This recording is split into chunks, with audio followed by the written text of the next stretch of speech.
Pause. Je vais réagir à cette vidéo car je vois beaucoup de personnes dans les commentaires qui sont attristées sur le fait des décès de tous ces personnages. Mais je ne sais pas si les gens font exprès, s'ils ne regardent pas toute la cinématographie Marvel ou s'ils ont un oubli quelconque dans leur tête. Mais tous ces personnages que vous voyez ici ne sont pas morts. Donc certains sont morts, ça c'est sûr, mais il y en a au moins un ou deux qui ne sont pas spécialement morts et je vais vous dire pourquoi. Donc déjà en bas à gauche on a Quicksilver alias Vif Argent en français qui est mort dans Avengers l'ère d'Ultron en voulant protéger Hawkeye des balles, donc lui il est mort, ça c'est sûr.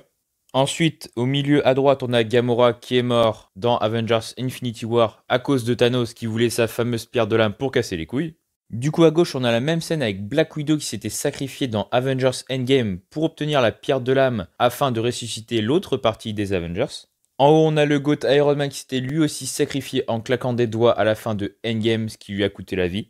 En bas, on a Captain America qui est littéralement la meilleure mort des Avengers car il est mort de vieillesse tout simplement en retournant dans le passé et en construisant sa vie avec l'agent Carter. On a Loki qui s'était fait tuer par Thanos dans Avengers Endgame, mais ça peut aussi porter à confusion qu'il soit toujours en vie, car vu qu'ils ont fait une série sur Loki, on peut comprendre que Loki s'était échappé dans le passé du coup, dans Avengers en 2012 on va dire, et avec la série on peut comprendre qu'il y a des failles un peu temporelles et qu'il voyage un peu dans le temps on va dire, donc on peut presque se dire, ok il peut peut-être revenir dans le présent, dans le futur, etc. Donc Loki un peu complexe, mais partons du principe où il est mort pour que ce soit un peu plus simple entre guillemets. Et on termine sur les deux personnages qui, selon moi, ne sont pas morts. Donc, il y en a un qui est évident, c'est Black Panther. Donc, l'acteur de Black Panther est décédé l'année dernière, Chadwick Boseman. Mais Black Panther n'est pas mort en soi. Donc, on peut penser qu'il se fera donc remplacer, évidemment. Mais moi, j'ai deux petites théories que peut-être vous avez également. Le fait qu'il pourrait se faire remplacer tout simplement par sa sœur, car c'est quand même une descendante du roi, elle aussi. Et elle pourrait remplir ce rôle avec toute la connaissance qu'elle a, vu que c'est quand même elle qui a fabriqué les gadgets, le costume, etc. Et on a aussi, ça c'est une théorie personnelle, la possibilité que son cousin revienne pour remplir ce rôle de Black Panther.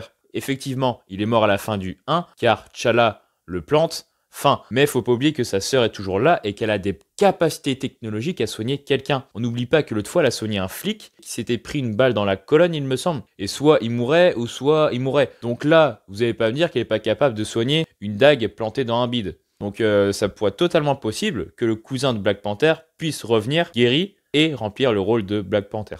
Et là, on est sur le dernier personnage qui pour moi est sûr de ne pas être mort, c'est tout simplement Vision. Donc là, j'entends déjà des gens me dire « Ouais, ben non, parce que dans Infinity War, il se fait tuer par Wanda, puis régénéré par Thanos pour qu'il le retue ensuite. Après, il y a WandaVision, le fait que Wanda ramène Vision à la vie pour qu'ensuite il redisparaisse à la fin. » Oui, c'est ça. Mais, attention spoiler, dans le dernier épisode de WandaVision, on a un des combats finaux qui est tout simplement Vision contre Vision. Donc on a le Vision qui a été reconstruit par Wanda grâce à sa sorcellerie. Donc c'est pas vraiment le Vision réel parce qu'il est vraiment mort, mais elle l'a ressuscité comme un hologramme on va dire.